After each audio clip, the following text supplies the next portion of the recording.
Epstein file में एक और जिक्र हुआ है हमारे प्रधानमंत्री मोदी जी के बारे में कि ये इजराइल गए और इजराइल जाके ये बकायदा अपने फायदे के लिए, सत्ता में आने के लिए ट्रंप के सामने इन्होंने नाच के दिखाया है, उसको खुश किया है। और यहाँ तक कि ट्रंप तो बार बार बोलता है कि वो मुझे खुश करने की बहुत कोशिश करता है, और ये बोलता है he is one of my friends, one of, वो ये नहीं बोलता कि मेरा दोस्त है, मेरे दोस्तों में से एक है। तो इस बात में कितनी सच्चाई हो सकती है? क्या किसी देश के पीएम को ये इस हद तक गिरा सकते हैं कि वो इनके सामने नाचे, इनको खुश करने के लिए? पीएम ही तब बनाया जाता है, मुख्यमंत्री तब बनाया जाता है जब गिर जाता है। ये तो आपको मैंने पहले बोला। और इसको तो बकायदा ट्रेनिंग दी गई थी इसी काम के लिए, और इतने सालों से आरएसएस को तैयार किया जा रहा था अंग्रेजों द्वारा। उन्होंने स्थापना की थी इसकी, अंग्रेजों की, कांग्रेस की भी स्थापना अंग्रेजों ने की थी और आरएसएस की भी स्थापना उन्होंने की थी।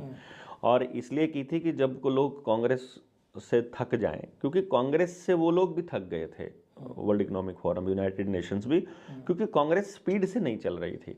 गांधी परिवार में देखो, चाहे कोई ये कहे, हालांकि पीएचएफआई को लाने वाली सोनिया गांधी थी यहाँ पर, सत्यानाश मेडिकल माफिया को यहाँ एंट्री जो दी थी बिल गेट्स को, वो सोनिया गांधी ने ही दी थी।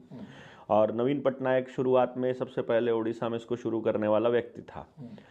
मैं उनका बचाव नहीं कर रहा हूँ, लेकिन मैं ये मानता हूँ कि राजीव गांधी के निपटने के बाद जिस स्पीड से इस देश में ये ताकतें आई हैं, क्योंकि सोनिया गांधी को भी शायद इसलिए मजबूर किया गया हो कि राहुल को, प्रियंका को निपटा देंगे, देखो तुम्हारी इसकी दादी को निपटा दिया, इसके बाप को निपटा दिया, इसके चाचा ताऊ को निपटा दिया, संजय गांधी को, तो तुम छोड़ेंगे तुमको भी नहीं। और ये मालूम है। तो गांधी परिवार के होते हुए जहां तक मुझे लगा, गांधी परिवार ने देखो कभी भी सड़कें नहीं बनाई। मतलब ये सड़कें क्योंकि देश की बर्बादी का आधार है। आपको देखो, एप्स्टीन में भी नाम नहीं है उसका, वहां कहीं नाम भी नहीं है उनका, ठीक है। अब वो, इसका मतलब ये हुआ कि वो आपके गांव की सड़कों को भी टूटा हुआ रखते थे कांग्रेस वाले। वो कहते थे तुम्हें बाहर जाने की जरूरत नहीं है, तुम अपने गांव में अपनी चीजें यहीं पर पैदा कर सकते हो तुम। और तब तक गांव समृद्ध रहे थे, तब तक गांव समृद्ध रहे थे। लेकिन जैसे ही ये ग्लोबलाइजेशन आई, जैसे इन्होंने क्या था, ये अपना ये सरदार जी थे अपने मनमोहन सिंह। मनमोहन सिंह क्योंकि वहीं से पढ़ के आया था, उसी गेम प्लान का हिस्सा था। बिना कोई चुनाव लड़े वो, पहले तो उसको आरबीआई का गवर्नर बनाया गया, उसके बाद उसको बिना चुनाव लड़े वित्त मंत्री बनाया गया, और फिर बिना ही चुनाव लड़े उसको प्रधानमंत्री बनाया गया। मतलब कितना कमाल गेम था देखो आप, कि उस ऐसे व्यक्ति को प्रधानमंत्री बनाया गया जो उनके एजेंडे पर ही सेट था, और उसका महिमा मंडन किया गया। उसी ने देश की जो आबादी को बर्बाद करने का, नई नोटबंदी करने का, वो मतलब आधार बनाया। बेसिकली आज की बर्बादी का जो आधार है वो मनमोहन सिंह ने बनाया। उन्होंने इनको बेस तैयार करके दिया इन्होंने। मतलब ये आधार कार्ड वगैरह का सारा कुछ बनाने का जो प्रोग्राम था, ये सारा मनमोहन सिंह का ही तैयार किया हुआ है, क्योंकि उसी ने तो प्रेजेंट किया था। इन्होंने विरोध किया था उस वक्त कि ये नहीं है, ये हम लेकर आएंगे। मतलब ये उन्होंने ऊपर बोल दिया था, फाइनल टच उसको दे दिया। हाँ, फाइनल टच ये कर रहे हैं। तो इसलिए क्या है, क्योंकि वो लेकर आए थे तो वो विरोध कर नहीं सकते।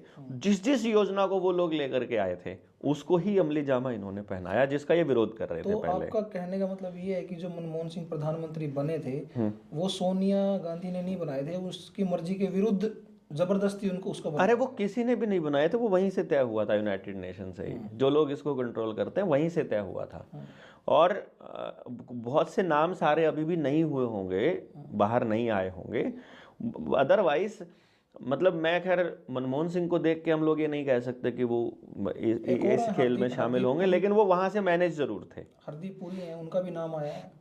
हाँ, एडवाइजर जो मेरे ख्याल से कोई मंत्री रहे हैं शायद वो। अभी भी अरे वो बहुत से लोगों के नाम नहीं आएंगे, मैं आपको भी बता रहा हूँ, जिनकी अभी जरूरत नहीं है, इनको जिनका इस्तेमाल करने की जरूरत नहीं है, यूज एंड थ्रो कर दिया, उनके लिए बाद में अलग से तैयार करके रखेंगे वो।